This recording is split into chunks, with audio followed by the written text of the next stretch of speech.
नमस्कार, आप देख रहे हैं हरियाणा न्यूज और आपके साथ मैं अनु चौधरी और हमारे खास बुलेटिन आपका जिला आपकी खबर में आप सभी का स्वागत है।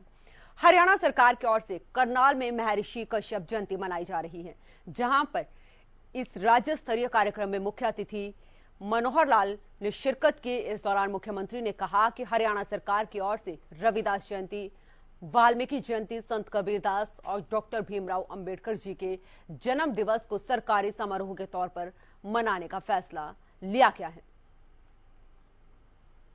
जैसा आप बताया कि महर्षि कश्यप जी की जयंती ये एक प्रदेश स्तरीय कार्यक्रम सभा द्वारा यानी जो कश्यप सभा द्वारा आयोजित किया गया था, उसमें मुझे आने का अवसर मिला है। महर्षि कश्यप का जो जीवन है वास्तव में प्रेरणा देने वाला है। एक आदि ऋषि के रूप में उनको संज्ञा दी जा सकती है। अगर काम कोई है तो महर्षि कश्यप जी का है। संगे थी और मांगों पर भी विचार करके, जैसे गवर्नमेंट कॉलेज जुंडला का नाम महर्षि कश्यप जी के नाम से रखा है और इसी प्रकार से कुछ धर्मशालाएं उन्होंने बताई थी, उनका भी 44 लाख रुपया उनको प्रकाशन दान दिया है। महर्षि कश्यप की कुरुक्षेत्र विश्वविद्यालय में पीठ इसकी स्थापित करने की घोषणा की है। और इसी के साथ जो महर्षि कश्यप का जो जयंती का दिन होता है, अब थोड़ा कन्फ्यूजन है कि वो रामनवमी के दिन होता है अथवा अन्य होता है, तो उसको भी आरएस के नाते से उसके रूप लगा है। देखिए, ये जिस प्रकार की ये पार्टी है, कुछ इनके बारे में कहा नहीं जा सकता। इनके कई एमएलए को तो जेल हो चुकी है, कहीं ये करप्शन के रूप में हटा रहे हैं। तो इस प्रकार से जिस पार्टी का कोई बैकग्राउंड नहीं है और उस नाते से एक मुफ्त की चीज़ें बांट करके, मैं इसको कहता हूँ सेट डाउन पॉलिसी उनकी, हमारी स्टैंड अप पॉलिसी है। हम लोगों को पैरों पर खड़ा करने के लिए, रोजगार दिलाने के लिए उनको शिक्षा, ट्रेनिंग, स्किलिंग ये सब कराते हैं ताकि लोग पैरों पर खड़े हों, स्वाभिमानी हों। ये लोगों को कहते हैं मुफ्त देंगे, ये देंगे, ये देंगे, फ्री बीस के कारण से एक नारा देकर के इन्होंने पंजाब में से सरकार तो बना ली है, लेकिन भगवान मालिक का कैसे चल। देखिए, माइक्रो इरिगेशन का कार्यक्रम तो हमने बहुत पहले से चलाया हुआ है, लेकिन उसमें कई साधन हैं। नहर के पानी का भी है, ट्यूबवेल के पानी का भी है, साथ में एसटीपीज का जो पानी जो प्रोसेस होकर के हमको पानी साफ मिलेगा, उसको हम ड्रेन आउट नहीं करेंगे, बल्कि उससे माइक्रो इरिगेशन के माध्यम से आसपास के खेतों को उसका कमांड एरिया बना करके और उसको सिंचाई के पानी के रूप में यूज करेंगे। उसकी पैदावार भी फसलों की अच्छी होगी। ऐसे पानी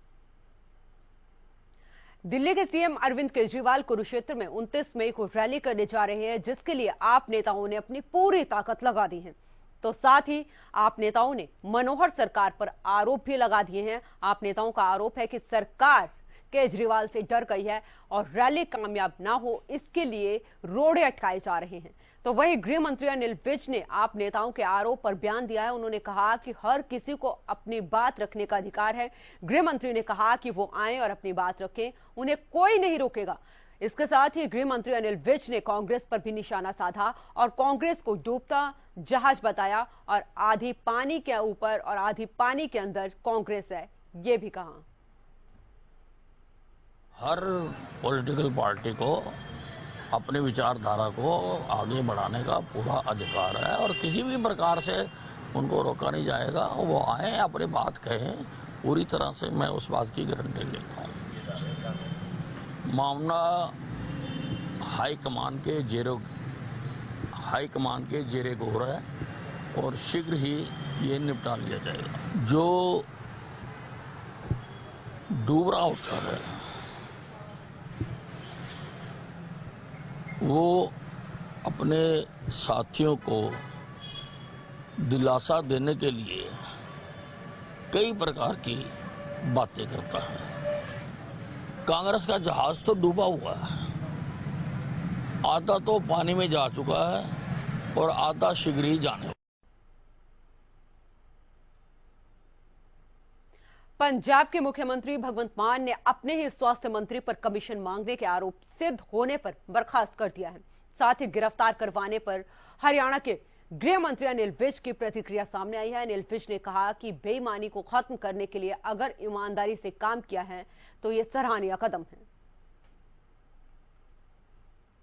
बेईमानी को खत्म करने के लिए अगर ईमानदारी से काम किया है तो सराहनीय बात है।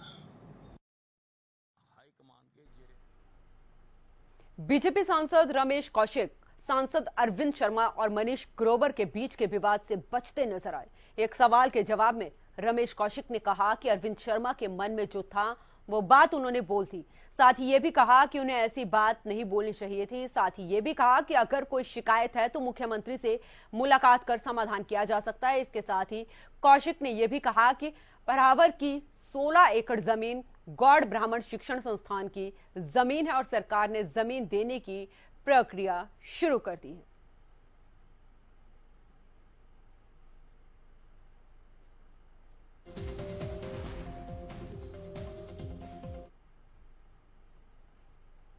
परिवहन मंत्री मूलचंद शर्मा ने Ballabhgarh girls senior secondary school के निर्माणाधीन इमारत का निरीक्षण किया। इस दौरान उन्होंने स्कूल की नई 4 मंजिला इमारत को समय पर तैयार कराने के निर्देश दिए।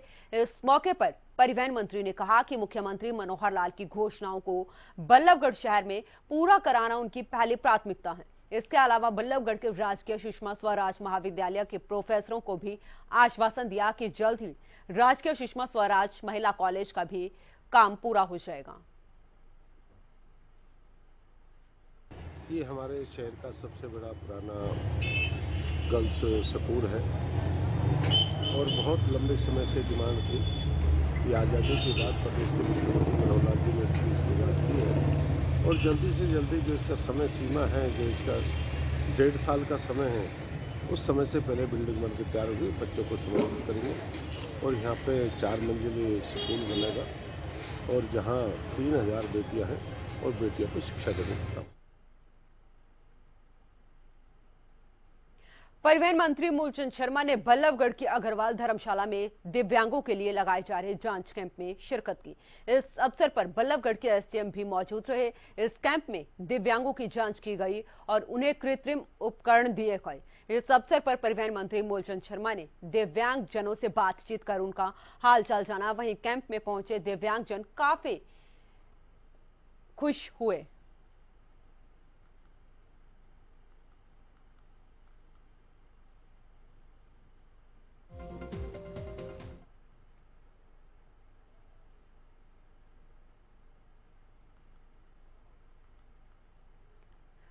सिरसा के ओड़ा में 29 मई को होने वाली रैली अब तक हुई रैलियों के सारे रिकॉर्ड तोड़ देगी। ये दावा बीजेपी नेता गोविंद कांडा ने किया है।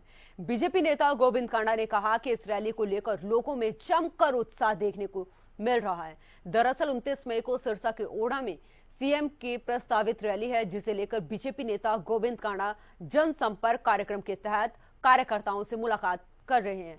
साथ ही तैयारियों का जायजा भी ले रहे हैं। इसी कड़ी में बीजेपी नेता गोविंद कांडा ने कार्यकर्ताओं को संबोधित किया। साथ ही दावा भी किया कि 29 मई को होने वाली प्रगति रैली अब तक की हुई रैलियों का रिकॉर्ड तोड़ देगी। उन्होंने कहा कि सीएम की रैली को लेकर आम जनता में उत्साह देखने के लिए मिल रहा है। इस दौरान बिजली मंत्री रणजीत सिंह चौटाला भी मौजूद रहे।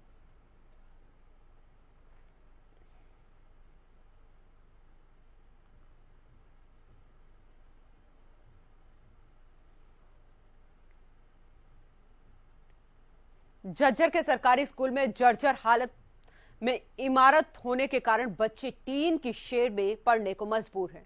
गर्मी हो, सर्दी हो या बरसात हो, बच्चे टीन शेड के नीचे ही बैठकर शिक्षा ग्रहण करते हैं, जो किसी भी समय हादसे को न्योता दे सकती है। ऐसे में शिक्षकों का कहना है कि बिल्डिंग की हालत एकदम कंडम है और इतनी जर्जर अवस्था में है कि स्कूल की इमारत कभी भी गिर सकती है, इसलिए बच्चे बाहर ही बैठकर पढ़ते हैं। वहीं डीसी शक्ति सिंह से पूछा गया तो उन्होंने मामले में सफाई देते हुए कहा कि उन्हें इस मामले की जानकारी ही नहीं थी। अब मामला संज्ञान में आया है। इमारत को नया टेंडर लेकर बनवाया जाएगा, जिस दौरान बच्चों को किसी दूसरी बिल्डिंग में शिफ्ट किया जाएगा।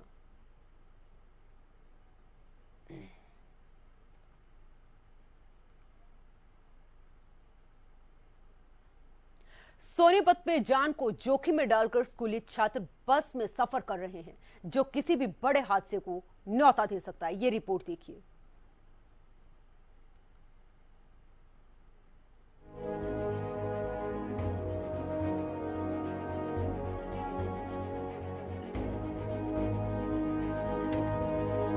मौत का सफर, हादसे को न्योता। मौत का सफर जरूरी या फिर मजबूरी? हादसा हुआ तो कौन होगा जिम्मेदार? ये तस्वीरें देखिए, ये तस्वीरें सोनीपत शहर की हैं। इन तस्वीरों को देखने से लगता है कि ये छात्र आए दिन मौत का सफर करते हैं। दरअसल जब ITI और स्कूली छात्रों की छुट्टी होती है तो बसों में काफी भीड़ हो जाती है। ऐसे में छात्र बस की छत पर और बसों में लटक कर सफर करते हैं और हादसे को खुलेआम दावत देते हैं। सोनीपत में एक ओवरलोडिंग बस में छात्र जान हथेली पर रखकर यात्रा कर रहे हैं, जिसकी तस्वीरें कैमरे में कैद हो गई। वहीं कैमरे में कैद होता देख बस चालक ने बस की रफ्तार बढ़ा दी।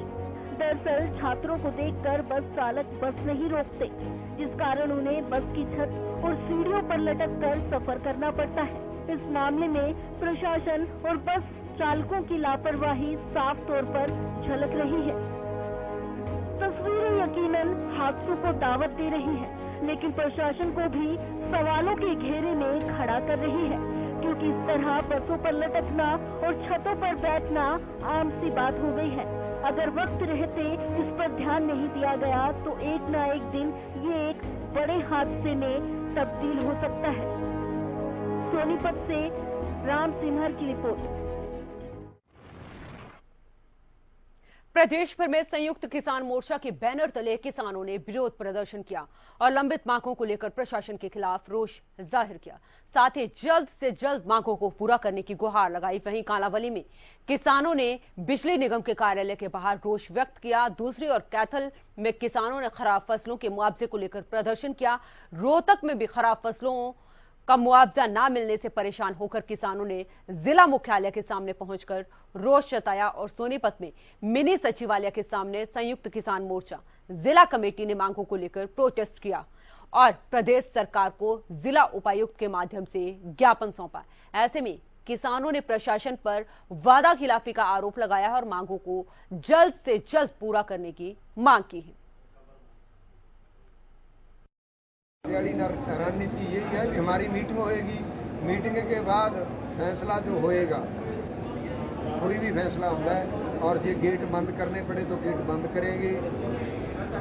जो भी हमारे को करना पड़ा वो करेंगे। हमने हमारा जो फैसला है हमारी जथेबंदी करेगी कि मैं अकेला हूँ। किसानों की मैं कह रहा हूँ मुआवजे की है, गेहूं की फसल का नुकसान हो रखा है उसके लिए बोनस का सवाल है, बिजाई के टाइम पर बिजली देने का सवाल है, मुकदमे वापस लेने का सवाल है, खाद की कीमतें कम करने का सवाल है, पशुपालन की समस्याएं हैं। वो सारी की सारी समस्याएं जो हैं वो कई बार ज्ञापन दे के जा चुके, कोई बात करने को तैयार नहीं।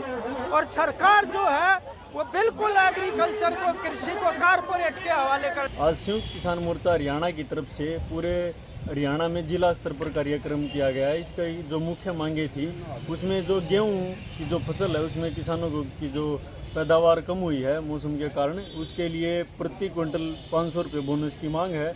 और जो भूमि अधिग्रहण कानून हरियाणा सरकार ने पास किया है जिसमें किसानों की जमीन को जबरदस्ती हड़पने की नीतियां हैं, और मुख्य रूप से जो जमुना में यमुनानगर का जो गंदा पानी है उसको डाला गया है, तो ये मुख्य मांग।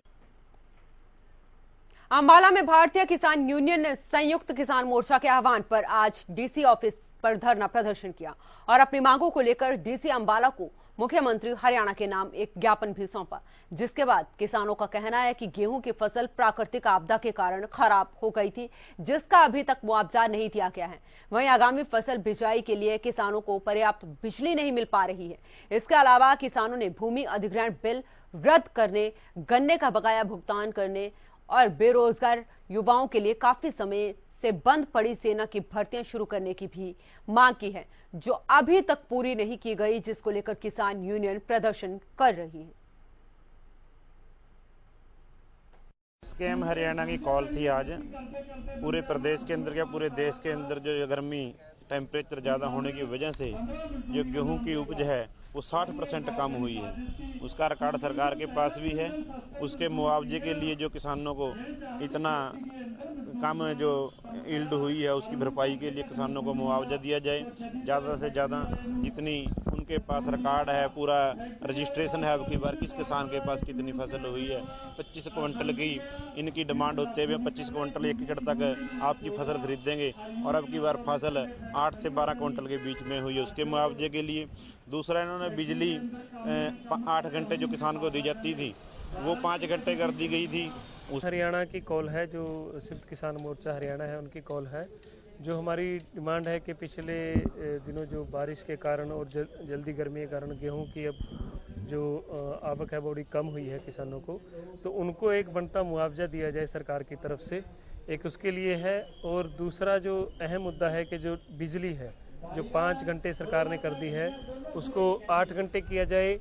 एक नौजवानों के लिए जो रोजगार के लिए मुद्दा है कि फौज की भर्ती पिछले 3 साल से बंद है, जिसमें बहुत से नौजवान जिनकी उम्र निकल गई है वो फौज में भर्ती नहीं हो सके, जो काबिल थे वो भर्ती जल्दी से जल्दी खोली।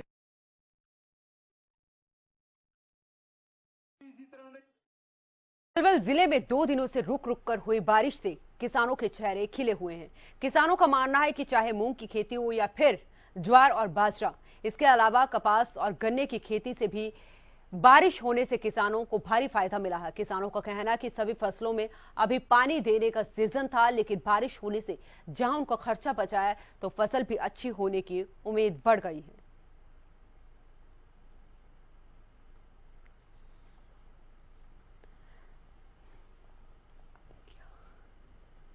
तो आपको बता दें कि बारिश जो हुई है उसके बाद किसानों के चेहरे खिले हुए हैं और अब मूंग, ज्वार, बाजरा की खेती के लिए इससे फायदा होगा, ये किसानों का कहना है। साथ ही कहा है कि कपास और गन्ने की फसल को भी लाभ होगा।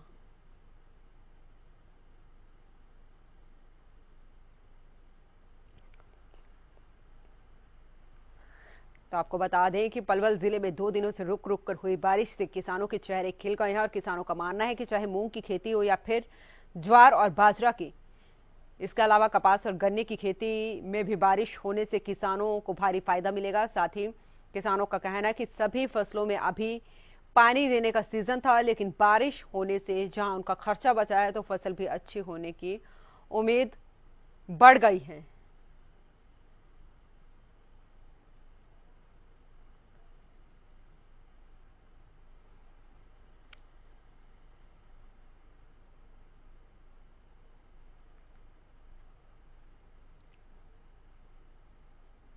अंबाला पुलिस को एक बड़ी कामयाबी हाथ लगी है। पुलिस ने नकली पासपोर्ट बनाने वाले गिरोह का खुलासा किया है। दरअसल शहर के जगाधरी गेट पर नकली पासपोर्ट बनाने का गौरव धंधा काफी समय से चल रहा था। आरोपी भोले भाले लोगों को विदेश भेजने के नाम पर ठगने का काम करते थे। वहीं स्थानीय लोगों ने इसकी सूचना पुलिस को दी, जिसके बाद कार्रवाई करते हुए पुलिस ने गिरोह का खुलासा किया। बीते दिनों भी पुलिस ने इस गिरोह के 2 सदस्यों को गिरफ्तार किया था। फिलहाल पुलिस इस पूरे मामले में गहनता के साथ जांच पड़ताल कर रही है।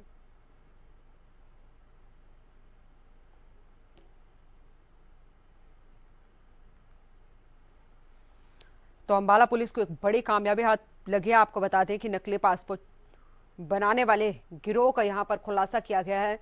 साथ ही साथ विदेश भेजने के नाम पर ये लोगों के साथ ठगी करते थे और भोले भाले लोगों को अपना शिकार बनाते थे। अब पुलिस इस पूरे मामले की जांच कर रही है। आपको बता दें कि पुलिस ने 2 लोगों को गिरफ्तार किया है। अब गहनता से उनसे पूछताछ भी की जा रही है। पलवल में फिरौती की मांग को लेकर होटल के मैनेजर और कैशियर पर गोलियां चलाने के मामले में पुलिस ने एक आरोपी को गिरफ्तार किया। वहीं पुलिस ने बताया कि आरोपी के बाकी साथी फिलहाल गिरफ्तारी से बाहर हैं, जिन्हें जल्द ही गिरफ्तार कर लिया जाएगा। इसी के साथ पुलिस ने आरोपी को कोर्ट में पेश कर रिमांड में लेने की तैयारी शुरू कर दी है।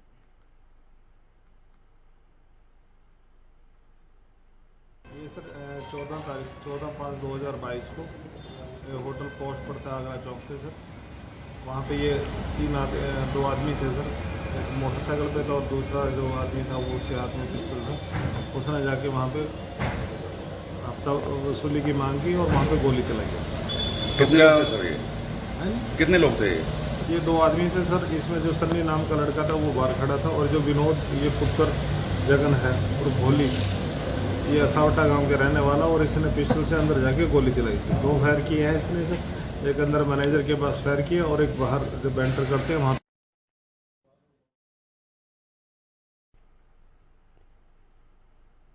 रोहतक के पीजीआई अस्पताल में भर्ती एक मरीज ने वार्ड की छत पर फंदा लगाकर फांसी लगा ली। आपको बता दें कि युवक 21 मई को ऑपरेशन कराने के लिए अस्पताल में भर्ती हुआ था। वहीं आत्महत्या करने के कारण का खुलासा अभी तक नहीं हो पाया है। इसी के साथ पुलिस ने शव को पोस्टमार्टम के लिए अस्पताल भिजवाया और मामले की जांच पड़ताल शुरू कर दी है।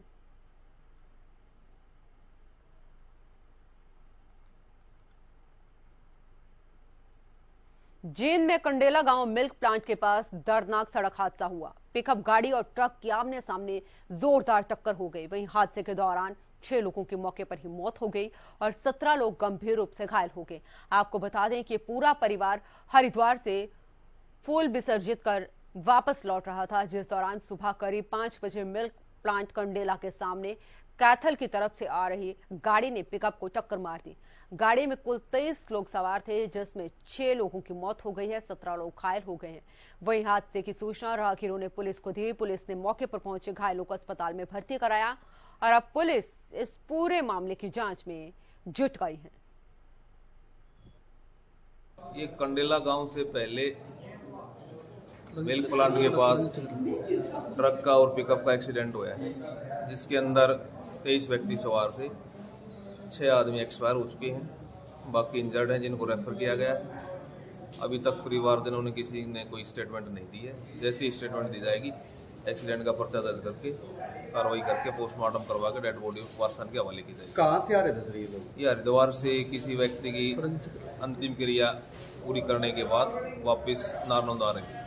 भाई ये हादसा हो गया और कोई अड़ेवा खांडा से कोई सब्जी वाली गाड़ी थी, वो लेके जावे थे और उन्होंने संभाला। उसने नारनौंद फोन कराया कि भाई अपने सोरकर बिरादरी से हैं ये, और 6 पूरे हो गए जी। 6 आदमियों की डेथ हो ली है। उनमें से एक तो धन्ना है, एक मोगे से है, प्रेम माह क्या नाम है उसका मैं नाम नहीं जानता, और एक सुरजी प्यारे की बहू, एक प्यारे का लड़का शिषपाल जींद रहता हो, ठीक है। एक बीरबान का है नारनौंद रहता है, उसका लड़का है, ठीक। और तो घायलों को यहाँ अस्पताल एडमिट करवा गया जी? जींद करवाया गया है। 2 अब ज्यादा सीरियस है, 2 को लेके गए हैं। हरियाणा में बीते कुछ दिनों से हो रही बारिश ने जहां लोगों को गर्मी से राहत दी है, वहीं इस बारिश ने लोगों की परेशानी बढ़ाने के साथ ही प्रशासन की भी पोल खोल दी है। दरअसल कुरुक्षेत्र में हुई बारिश से सड़क और गलियों में पानी भर गया है, जिससे लोगों को आने जाने में अब परेशानियों का सामना करना पड़ रहा है। वहीं इस दौरान बत्ती कटने से भी लोगों की समस्याएं और बढ़ गई। हालांकि कृषि वैज्ञानिक और किसानों के अनुसार फसलों और खेती को इस बारिश से काफी लाभ हुआ है।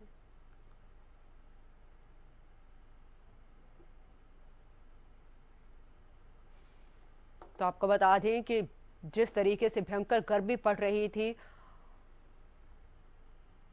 उससे कहीं ना कहीं लोगों को राहत मिली है, साथ ही साथ किसानों को भी राहत मिली है। आपको बता दें कि किसानों का कहना है कि इस बारिश से फसलों को काफी फायदा हुआ है, लेकिन साथ ही साथ प्रशासन के वो दावे और वो वादे, उनकी पोल भी यहां पर खुलती हुई नजर आई, जब सड़क पर पानी भर गया मात्र 1-1.5 घंटे की बारिश के दौरान, जिससे आने जाने वाले लोगों को काफी